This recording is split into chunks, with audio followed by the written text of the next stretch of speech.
हाँ, तो अब की बार भोजपुरिया king power star Pawan Singh ji और भोजपुरी के सुपरस्टार नायक और गायक मिस्टर राकेश मिश्रा के जोड़ी से जुड़ल एक और ही नया बड़ी अपडेट यानी बड़ी खबर लेके आइल बनी। उनकी ढेर सारा आप सब फोटो देख पाओ तो उनकी फिर एक और नया जोरदार धमाका इस जोड़ी के देखे के मिल। जी हाँ, उनकी कल देर रात के सेट पर गई हैं जो उनकी रिकॉर्डिंग करने पवन सिंह जी मुंबई अपना स्टूडियो में, और वह स्टूडियो से कहल जाओ फिर ही नया फोटो खूब वायरल बने। फैंस लोग के मुताबिक एक और नया बड़ी खबर तैयार होल बा।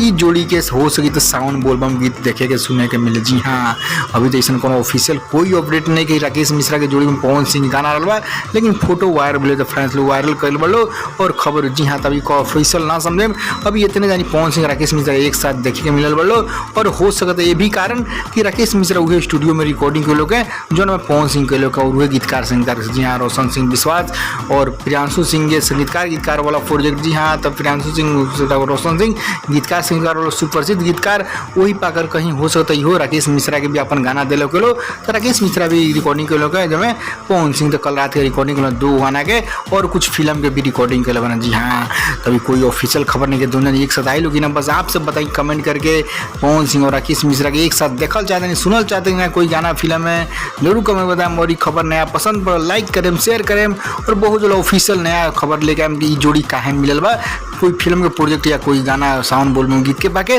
रिकॉर्डिंग कर जिससे ही खबर मिले वैसे बताऊँ। चैनल जुड़े जरूर भाई भोजपुरी के सब्सक्राइब करके घंटी ऑन कर दें ताकि यही तरह के सभी लेटेस्ट न्यूज़ बड़ी खबर सबसे पहले पाए, कोई न्यूज़ मिस ना हो।